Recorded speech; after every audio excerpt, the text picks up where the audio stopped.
Perkawinan antara bahasa isyarat, mimik, dan gerak tubuh dari Marcel Massieu melahirkan sebuah karya seni yang jenaka, sedih, dan syarat pesan moral.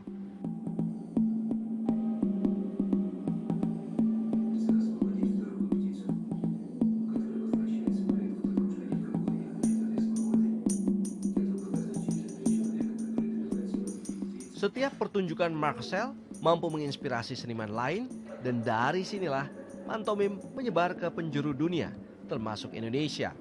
Saya pernah ngalamin itu tahun 70-an barangkali ya, 70 80 lah. Saya pernah nonton Milan Sladek, sebelumnya Marcel Marceau, itu dari Prancis. Dan pada waktu itu memang kita juga yang merintis ke sana memang boleh dikatakan belum ada ya. Jadi ada dulu teman saya juga Didi Sena di LPKJ pada waktu itu mengembangkan pantomim itu juga memang berangkat dari sumber itu ya. Ada yang utamanya memang ada dua orang itu, Marcel Marceau sama Milan Sladek.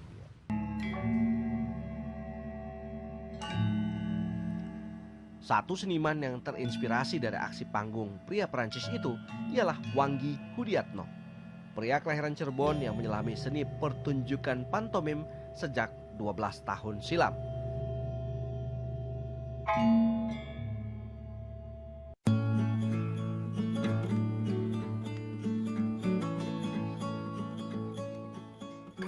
Wanggi tidak hanya menjadikan pantomim sebagai wadah mengekspresikan seni.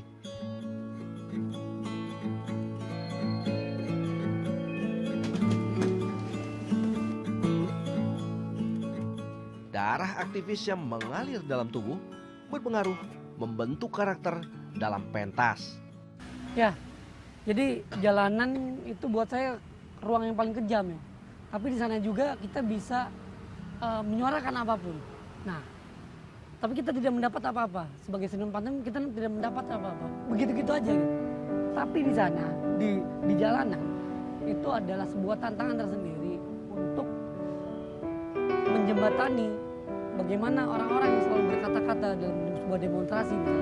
Nah, dia bisa menjadi warna lain dalam ruang lingkup aksi gitu. Nah, bukan warna yang sama gitu. Nah, pada akhirnya ketika pantomim berada di sebuah ruang pergerakan, itu sudah jelas gitu bahwa kesenian atau seni apapun itu melakukan sebuah pemberontakan, sebuah perlawanan di sana. Nah, pantomim di sini memiliki porsi tersendiri, bahwasanya ketika dia tidak berbicara, tapi diam dia adalah diam yang paling keras, yang paling lantang. Nah, kenapa saya yakin itu?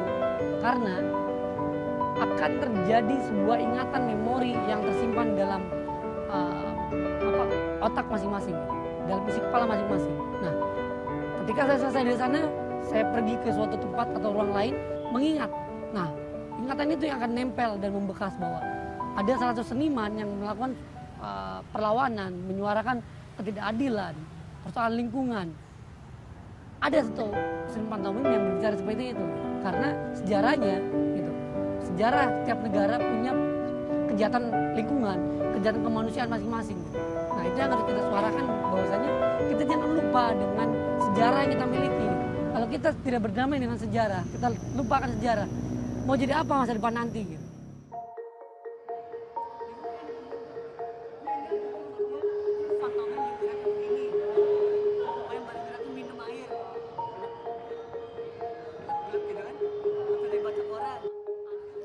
Hari di penghujung pekan menjadi momen berkumpul sesama rekan komunitas Mixi Imaji Mime Theater Indonesia.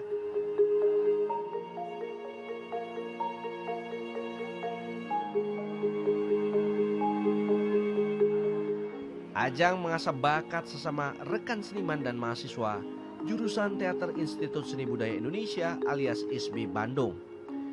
Sebuah kelas non formal, tempat mengenal pantomim, ilmu mendalami karakter tubuh yang tidak diajarkan di kampus.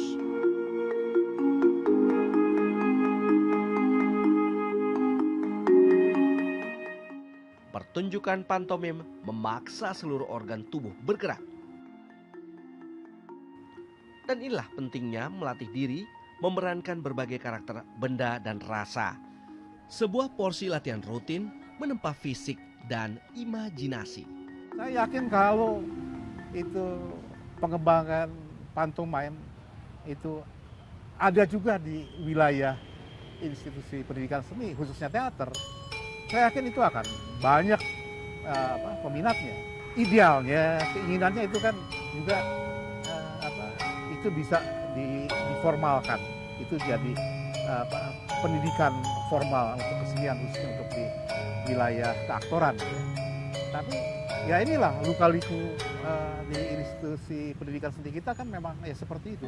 Walaupun tentu saja teori juga ada, tapi yang lebih banyak itu kan pencarian yang ada di lapangan, bukan kita memberikan satu pembuktian teori. Yang jelas para yang ingin belajar tentang pantomim itu harus menguasai olah tubuh, olah sukma, gitu, dan juga olah nafas. Nah, bagaimana ketiga elemen ini juga harus terus dilatih. Gitu. Olah ruang pun sama. Bagaimana ketika dia ingin menjadi seniman pantomim, tapi ingin berada dalam ruang-ruang yang berbeda. Nah, kepekaan juga penting untuk menjadi seorang seniman pantomim, karena hal itu memungkinkan untuk kita bisa membuat sesuatu dengan cepat dan tepat.